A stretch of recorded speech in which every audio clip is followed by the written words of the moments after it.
Mesdames, Messieurs, bon dimanche. Des militants gonflés à bloc, un chef à la cime des sondages et un parti aux portes de la majorité.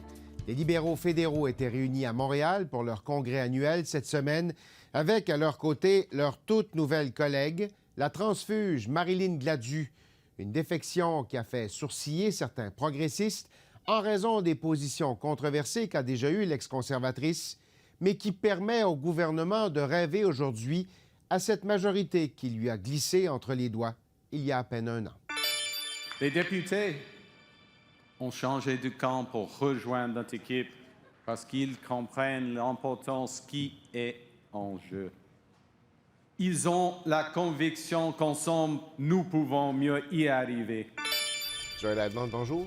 Bonjour. Merci d'être aux coulisses. Vous êtes ministre du gouvernement Carney, lieutenant du Québec, député de Louis Hébert dans la région de Québec. Congrès libéral à Montréal. Il y a une énergie qu'on n'a pas vue depuis longtemps dans un congrès de votre parti. Est-ce que si je vous avais dit que ce serait comme ça il y a un an, vous y auriez cru? Bien, il y a un an, j'y aurais cru, parce qu'il y a un an, on était durant la campagne électorale. Il y a un an et demi, moins, c'est clair. Puis, vous le dites, il y a une énergie. Moi, mon premier congrès libéral, c'était en 2014, ici même au Palais des Congrès à Montréal. Et c'était l'arrivée de Justin Trudeau était en place, puis on se dirigeait vers une élection en 2015. Et il y avait cette même effervescence. Puis c'était une époque, et je reconnais le même genre de sentiment chez les militants, où le Parti libéral attire beaucoup de monde, de différentes perspectives, de beaucoup de régions du pays. Puis il y a beaucoup de nouveaux membres justement, qui viennent parce qu'ils se reconnaissent dans le style de leadership de M. Carney. Puis je dirais dans ce que le Parti libéral, sous le leadership de Carney, propose. En 2014-2026, même effervescence, mais c'est pas la même offre politique. C'est pas le même type de chef que vous avez. Mais c'est pas le même contexte non plus. C'est pas le même contexte. C'est-à-dire que, en mon sens, M. Carney, puis c'est ce que plusieurs personnes voient, c'est la bonne personne au bon moment pour faire face aux turbulences qu'on est en train de vivre dans le monde. Puis chaque jour nous confirme à quel point le monde est de plus en plus instable. Donc, le sérieux qu'apporte M. Carney à la tête de l'État, je pense que ça attire beaucoup de monde. Vous avez, évidemment, il y a les militants, mais il y a aussi les députés, dont de nouveaux députés, une nouvelle députée, Mme Gladu, Oui. que vous avez tiré des conservateurs, qui a fait sourciller quand même beaucoup sur le parquet parce que c'est pas le type de politicienne qu'on aurait imaginé dans la famille libérale. On accepte n'importe qui chez les libéraux maintenant? Pas du tout. Puis, par rapport à Mme Gladu, moi, je dirais deux choses. Un, elle a gagné à 2 reprises le prix de la parlementaire la plus collégiale. Puis pour avoir travaillé avec elle au cours des 10 dernières années, c'est quelqu'un qui travaille au-delà des lignes partisanes, puis je respecte beaucoup ça. Elle appuie le convoi des camionneurs, militer contre les vaccins, contre l'avortement. Ça, c'est pas des valeurs libérales. Maintenant, les valeurs libérales sont claires. Tu sais, je l'ai déjà mentionné. On va toujours défendre le droit des femmes de choisir. On le défendait avant l'arrivée de Mme Gladu, on le défend aujourd'hui, on va le défendre dans l'avenir. C'est une condition sine qua non pour adhérer au Parti libéral.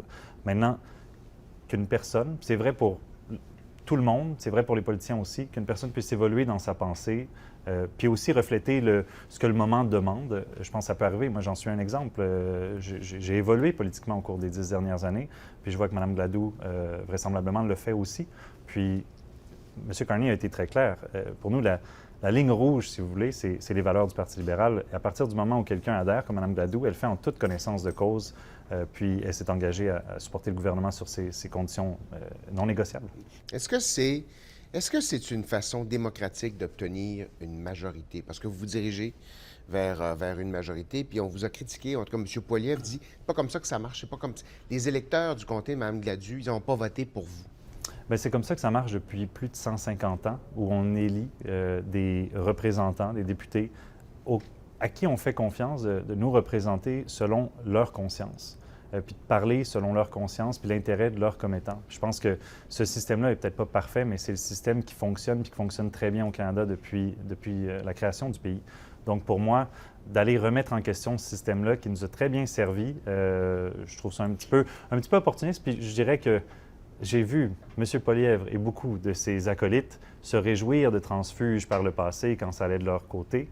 Donc, je les inviterais à faire preuve d'un petit peu d'introspection plutôt que d'essayer de blâmer le système ou de blâmer les députés en question qui font ce choix-là. Mais maintenant, une chose, par exemple, par rapport à la majorité, fondamentalement, ça ne changera pas la façon qu'on a de gouverner depuis un an. C'est juste qu'on a plus d'appui dans nos rangs. Oui, ça change nécessairement parce que vous avez davantage de marge de manœuvre. Mais l'agenda politique ne change pas. L'agenda politique demeure, mais il est plus facile à appliquer, non? Vous vouliez avoir une majorité. Elle vous a filé entre les doigts la dernière fois. Ça amène, je pense, une stabilité que beaucoup de Canadiens souhaitent. Puis ça, c'est quand même pas tous les jours qu'on voit dans les sondages une majorité de Canadiens souhaiter une majorité. C'est le cas actuellement. C'est que je pense que ce qu'on observe au Parlement est aussi le reflet d'une volonté dans la population. Qu'est-ce que ça change à votre agenda politique d'avoir les coups des franges? Qu'est-ce que ça change à la façon dont votre gouvernement va appliquer ce qui a été mis sur la table? Bien, je pense que ça permet d'enlever le spectre d'une élection qui, de toute manière, je ne crois pas qu'il y ait beaucoup de partis en ce moment, que ce soit le Bloc québécois, le Parti conservateur ou le NPD, qui souhaitent une élection. Bon, d'une part, il y a ça, mais ça permet d'avoir une prévisibilité jusqu'en 2029. Donc, l'idée d'une élection avant 2029, vous y adhérez plus? Il y en a qui disent je sais c'est pas. encore possible. Je sais pas, c'est encore possible. On parle d'une majorité, on verra lundi d'abord, mais je ne veux pas présupposer des résultats des partiels, sauf que, je veux dire, ça reste une majorité fragile, si vous voulez. C'est avec nous, on va gouverner avec le même sens de direction, mais en même temps avec humilité. Les transfuges, il y en aura d'autres?